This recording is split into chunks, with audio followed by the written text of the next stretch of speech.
Ikanguro kuri bose, ikanguro kuri bose, ikanguro kuri bose, ikiganiro mutegurirwa mugashikirizwa n'umukozi w'Imana Guy Merci Kubwayo.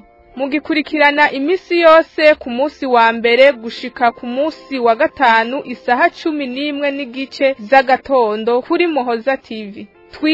Twige mu kiganiro ikanguro kuri bose kuri Muhoza TV. Imana yacu nihabwe cyubahiro donge kuramutsa kandi abaha ikaze mu kiganiro cyanyu, ikiganiro cyacu ikanguro kuri bose. Ndetse ko genda kibashikiriza nitwa Guy Merci Kubwayo. Ngiye kubandanya nino nyigisho ivuga ngo urunganwe rwa Yuda. Kandi uno munsi ndifuza kuvugana namwe ubwira kandi ibintu bikomeye cyane kugira ngo Imana ikomeze kutwigisha. Iyo turiko turavuga ngo urungano rwa Yuda, tuba turiko turavuga iki? Urungano rwa Yuda nabo bantu bose bameze nka Yuda.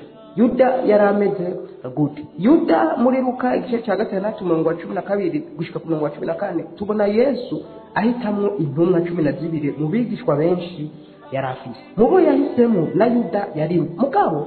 Yuda muri abo bigisha 11 Yesu yahisemo. Yuda ntiyigeze ahinduka, Yuda ntiyigeze yizera Yesu. Yuda yarinze apfa agize iherezo ribi kandi yaragendanye na Yesu, yarumvise ubutumwa bwa Yesu. Yuda agira iherezo ribi kandi yari yarumvise ubutumwa, yari yaragendanye na Yesu. Ikintu kibabaje muri ibyo byose nuko Yuda yakoreye Yesu, yarakoreye Imana mugatarayizera tarahinduka. Yuda yaravuze ubutumwa abantu barihana barakizwa. Bane majambo Yuda yabaye ikiraro kijya n'abandi mw'ijuru, mugabo n'iryo juru atajye kwizera. Birababaje cyane ingero usanga abantu munsi bavuga ubutumwa ku maradiyo, ku mateleviziyo, mu ndirimbo, muko ubutumwa bariko baravuga ugasanga nabone ntibabwize. Bane majambo baba bariko babikora kubera business rimwe na rimwe usanga abikora nk'akazi. Wewe aravuga amajambo meza, amajambo arimo ubutumwa, muko ubwo butumwa nawe atabwize. Sikuru nuko babumwinjiriza inyungu ziwe zigaronka ingene zijya imbere. Mwandi bajambo bayuda nabo bigira abakozi b'Imana, barumvise ubutumwa bwe, baragendanye na Yesu n'ibindi bitandukanye, mugabo ntibarigera bagira gute, ntibarigera bahinduka. Bene data, uno munsi turaza kuraba ibimenyetso biranga urungano rwa Yuda. Reka ndabereke. Twasomye ijambo ry'Imana muri Yohana igice cya 12. Ijambo ry'Imana rivuga ngo Yesu yagiye kuramutsa Lazaro, hanyuma umwe mu bavukana na Lazaro amusukako amavuta. Murumviriza umurongo wa 3. Maze Mariya yakira ingero y'amavuta amota cyane. Ijambo ry'Imana rivuga ngo yakira ingero y'amavuta amota cyane y'igiciro kinini cyane y'agati kitwa narada, ayasiga ku birenge bya Yesu. Murumva Mariya yavukana na Lazaro, hama yabiriye iki? Yabiriye amavuta amota cyane, ayasiga ku birenge bya Yesu. Murumviriza Imana nishimwe cyane. Ayasiga ku birenge bya Yesu, arihanaguza umushatsi wiwe, kandi inzu yose imota ayo mavuta. Ariko Yuda Iskariyota, umwe mu bigishwa biwe, uwagira azomugure, aravuga ati ni iki cyatumye ayo mavuta atagurishijwe idenari y'amajana 3 ngo zihabwe aboro. Murumvise umurongo wa 6. Ariko ibyo ntiyabivugishijwe no kubabara aboro, nuko yari umusuma agenda mu mupfuko akaza ariba kubibitswemo. Imana idufashe cyane. Mwene majambo sinzi ko mwavyumvise. Yuda murabizi ko yari mu bigishwa ba Yesu. Hama Yesu agiye kuramutsa Lazaro, Mariya amusuka kwa mavuta atamirana azimvye y'igiciro kinini. Yuda biramubabaza, aravuga ati ayo mavuta ariko aragusukako ariko arayonona, reka tuyagurishe dufasha abo. Uri kurumviriza ibyo Yuda ariko aravuga, nawe wovuga uti Yuda ari umuntu mwiza, afise umutima w'urukundo, umutima wo gufasha. Muko ijambo ry'Imana riduhishuriye yuko Yuda ngo ntiyabikora kubera kunda abo, ni kubera ngo yagendana agasaho akazariba. Mwibaza umuntu yiba akiba na Yesu, mwibaza umuntu yiba akiba ari kumwe na Yesu, mwibaza umuntu yabesha ari kumwe na Yesu mbona nk'ubundi. None munsi ba Yuda barahari, bari mu rusengero baravuga ijambo ry'Imana mu izina rya Yesu, bakavuga amayereko bariko barerekwa mu izina rya Yesu, kandi atari Imana bakayibeshera. Bariko barayivuga bakayibeshera ahera urusengero, bakabesha bakavuga ibintu kandi bazi yuko bariko barabeshya. Igihe Yuda yavuga ati bazana ayo mavuta bayagurishe, Yesu niho yari yarabyumva, kandi Yesu yari azi ibiri mu mutima wa Yuda. Aho ba Yuda bihendera bibaza yuko Yesu atabona ibiri mu mitima yabo.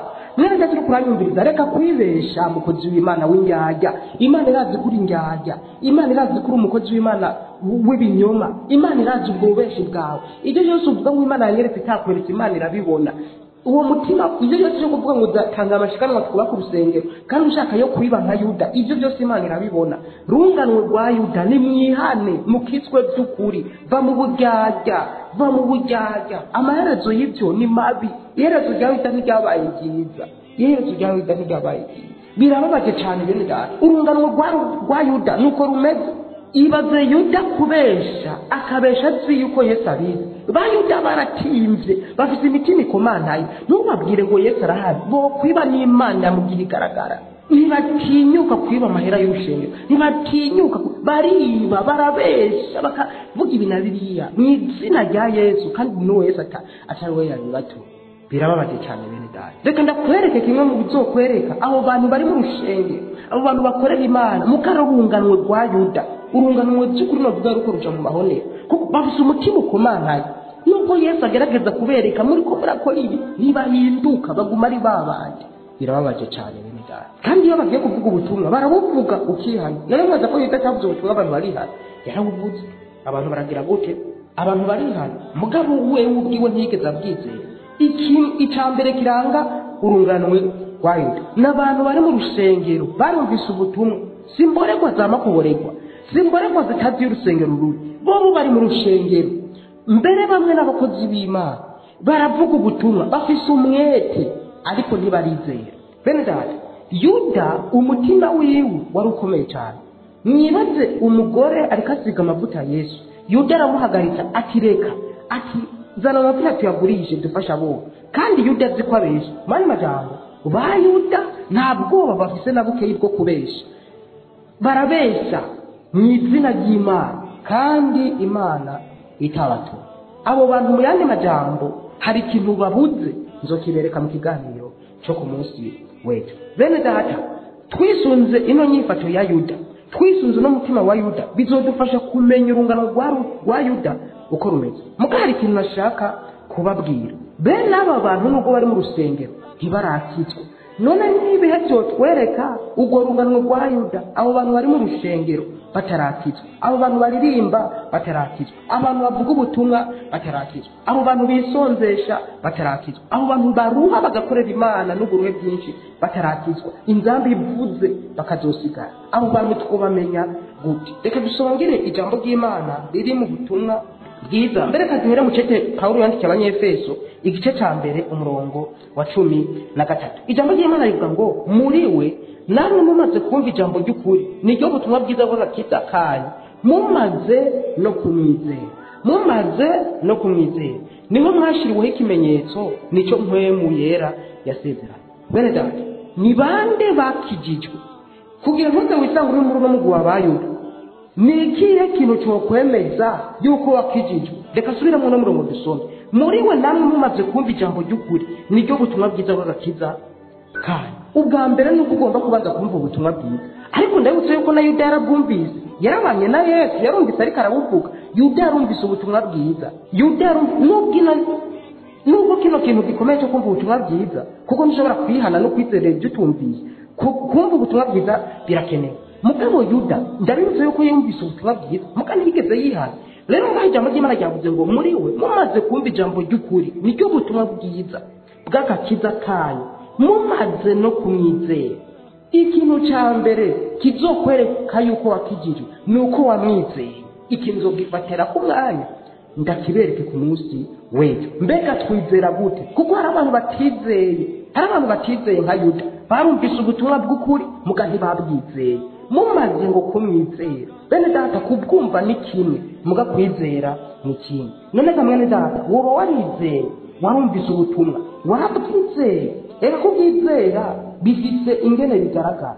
Woba waramwizeye. Usanga ijambo ry'Imana mu Baroma igice cya 14 urabibona neza ngo bazokumva gute uwo bataragira gute, bazokwizera gute ubutumwa bataragira gute, batarabwizera. Imana yacu nishimwe cyane. Bazokumva gute? Bagomba kumva, hagomba kugira urungikwa akavuga ubutumwa bwiza. Muko ubutumwa bwiza bumaze kuvuga, igikwirikira nuko ubyizera. Wizera ubutumwa bwiza gute? Wizera ko Kristo Yesu yapfuye kubw'ibyaha byawe. Wemera ko uri umunyabyaha udashoboye kwikiza, ariko Yesu wenyine ari we nzira, ari we mukiza wenyine. Ibyo ugomba kubyizera. Ibyo ubyizeye ubu werekeje kuronka ingabire y'ubugingo budashira. Ariko no munsi dusaba abantu mu rushengero bumvise ubutumwa mugaheba hizera. Bene data, ijambo ry'Imana gashe ibandanya rivuga ngo mumaze kwizera bace mushikwa ku kimenyetso nico mpwemu yera. Bene data, mpwemu w'Imana ni ikimenyetso, niyo kashe yerekana yuko wakijijwe. Umuntu wese yakiriye Yesu afise mpwemu yera muri we, utamufise ntarakizwa. Ni gute uzomenya ko ufise mpwemu yera? Niyo ugiye gukora icaha umutima uratera, niyo ugiye kwiba umutima uratera, niyo ukoze icaha uragirizwa. Ni mpwemu w'Imana ariko arakubwira ati ibyo wakoze sibyo, saba imbabazi, ihane, hindura ibyumviro, hindukira, ihane. Iki nzokwereka rero yuko uri mu rushengero uririmba uri pastor utaranakizwa, niyo ukoze ibyaha agatima ntigatera, niyo wibye, niyo wibishe, niyo ubesha abantu nta gatima gatera. None gatere gute utarizera? Nta mpwemu yera ufise reka, nico gituma umutima udatera. Nico gituma Yuda yarabesha, yariba imbere ya Yesu, yumva ari bisanzwe. Kubera iki? Ntiyari bwizere. Nuko Yesu atari bwapfe ngo azuke ngo mpwemu w'Imana abe muri bo, mugabo abizeye hariho impinduka yaba muri bo. Ibyo ndabiberekera muri Luka 19. Zakayo nubwo yizeye Yesu kuko kiriya ntiyari kuronka mpwemu w'Imana muri we, kuko Yesu ntiyari bwapfe ngo azuke. Mugabo Zakayo amaze kwakira Yesu yaciye avuga ngo abantu bose nibye ndabibasubiza. Hariho impinduka yabaye. Ntushobora kuvuga ko wakijijwe hakabura impinduka. Hari igikorwa cya mpwemu w'Imana cyo gitangura gukora mu buzima bwawe. Ntibyumvikana ngene wovuga warakijijwe ukaguma muri byaha, muri zangezo, nta guhinduka, nta utandukaniye n'umupagani. Gaba ubwo urafise mpwemu w'Imana, kuko mpwemu w'Imana aduhindura kamere. Umusuma agahinduka umusenzi, umuntu yahora yica agahinduka umuntu afite umutima mwiza, kubera icyo gikorwa cya mpwemu w'Imana muri we. Mu yandi majambo, nimba by'ukuri warizeye urafise mpwemu yera. Nimba rero umeze nka Yuda, uri mu rungano rwa Yuda, ni kwa rundi ko abantu bari mu rushengero ntibarati bakora ibyaha ku mugaragaro, nta n'agatima gatera. Kubera iki? Nta mpwemu yera bafise. Icyo ndakubaza, wowe ufise mpwemu yera, iyo ukoze icyaha urabura amahoro, urumva wagirizwa, urumva wicuza, urumva urira mu mutima wawe, urumva ushaka kwihana. Nimba ibyo byose bidahari, no kugira inama yo gukizwa ukaronka mpwemu yera, kuko nturakizwa. Ingambi ivuze wosigara. Mwene data uri kuranyumviriza, intumbero y'ino nyigisho niyo gutogira iherezo ribi, niyo uko wogira iherezo ribi. Intumbero y'ino nyigisho niyo uko uva mu byaha ugakizwa. Yesu yaje kugira ngo ukizwe, Yesu yaje kugira ubohoke, Yesu yaje kugira uve mu byaha. Ewe mupfumu, ewe murozi, ewe musambanyi, ewe mumaraya, sinzi ibyaha uri mu byaha ibyo byose, mu byo byose bijyana mu mahonero. Inzira y'agakiza ni imwe gusa, niyo ukwizera Yesu. Va muri ibyo byaha uko uri kose urashobora kubabarira. Yuda iyo yasaba imbabazi yari kubabarira, mu gikibabaje ntiyigeze asaba imbabazi. Cyo tuba ningize uri kuranyumviriza, saba imbabazi wihane, mujene va muri ibyo byaha wihane. Reka guhendwa n'iby'isi bisayangana bizohera, akira Yesu. Reka gukangwa n'ibikayangana bizorangira, izere Yesu. Ubwo bwiza buzohera, ubwiza bw'abantu bumeze nk'amashurwe yo ku misozi arasa neza, tukayamura tukashira ku mazu. Mugabe izuba ritacigi y'amashurwe arakaba akuma, tukaja kuyata tukayajugunya, tuba tukiyakeneye. Uko niko umubiri umeze. Urafite imyaka yo gukayangana, mugabo hazogera igihe uwo mubiri wuta, wowe wanyawe ukagaragara. Uzoja mu hehe? Mu ijuru cyangwa mu muriro? Ndabutse yuko amajambo twabonye aho hari abazoja mu gihano kidahera n'abazoja mu bugingo budashira. Uzoja hehe? Hitamwo neza ukiri muzima. Ndiko ndasemerera nk'umukozi w'Imana, nk'uko Imana yantumye ngo ndabikubwira uno munsi. Va mu byaha wihane, wakire Kristo Yesu. Igihe cyawe cyo gukizwa ni iki? Igihe cyawe cyo kuva mu byaha ni iki? Ntubyirengagize, kuko umunsi wawe gukizwa nuno munsi nyene. Ucumva rino jambo, vuga uti Mwami Yesu, ndakwizeye, ndakwakiriye, umbere umwami n'umukiza. Ndavuye mu byaha, ndavuye mu ngeso mbi, ndakwizeye, ndagukwikiye, ndihanye, ndakwakiriye, umbere umwami n'umukiza. Imana irakugirira neza, Imana irakugirira neza. Kandi nanjye nk'umukozi w'Imana ndatuye ibihe by'impemburo ku buzima bwawe. Ijambo ry'Imana rivuga ngo nuko nimwihane muhindukire ibyaha byanyu bihanagurwe, ngo ibihe by'impemburo bice bone ingene biza bivuye mu nyonga z'Uhoraho. Hari imigambi myiza Imana igufise itashobora gushikukira mu byaha. Nico bituma iyo ukijijwe, hari ijambo ry'Imana rivuga ngo ibihe by'impemburo biraza. Imigambi ngo ndabafise ko ni myiza, ni y'amahoro. Imigambi Imana igufise ko si y'iby'ibyago, ni imigambi y'amahoro, imigambi y'agakiza, kugira ngo uronke ibyizigiro byo muri kazoza. Wo kwihana wobona ingene Imana itanga amahoro, wobona ingene Imana uyikorera unezerewe. Hari imigambi myinshi myiza Imana igufiseko, kandi ndatuye ku buzima bwawe ngo ivyari byugaye bice byuguruka mu izina rya Yesu. Uce winjira mu bugombe bw'Imana no mu masezerano muco waremewe mu izina rya Yesu. Imana ibahezagire, Imana ibagirire neza. Umunsi wo guhitamwo Yesu nuno munsi, umunsi w'agakiza nuno munsi, umunsi wo kubohoka nuno munsi, umunsi wo gutabagwa nuno munsi. Imana ibahezagire, Imana ibagirire neza. Urakoze Yesu, komeza abana bawe abakwakiriye uno munsi, bakomeze bagirire neza. Ibihe by'impemburo kabize, abagwaye bakire, ababoshwe babohoye mu izina rya Yesu. Ibinogo Satani yari yarinze ndabifuriye mu izina rya Yesu. Ndavuze ngo imigabo n'imigambi y'abadayimoni ku bana bawe uno munsi nyene ihinduka ubusa mu izina rya Yesu. Mwakire gutabagwa, mwakire gucungurwa, mwakire imbabazi, mwakire ubuntu bw'Imana mu izina rya Yesu. Urakoze Mana kubikoze, urakoze kutabaye, urakoze kubagendereye Mana mu izina rya Yesu. Urakoze Yesu. Ukeneye kuvugana n'umukozi w'Imana tondere kuri 66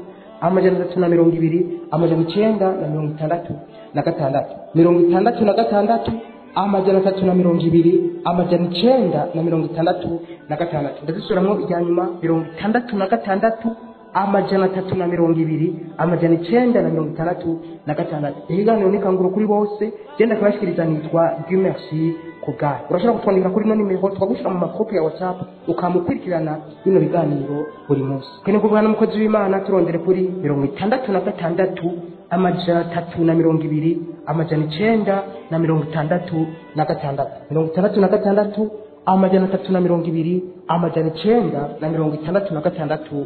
Imana ibahezagire cyane.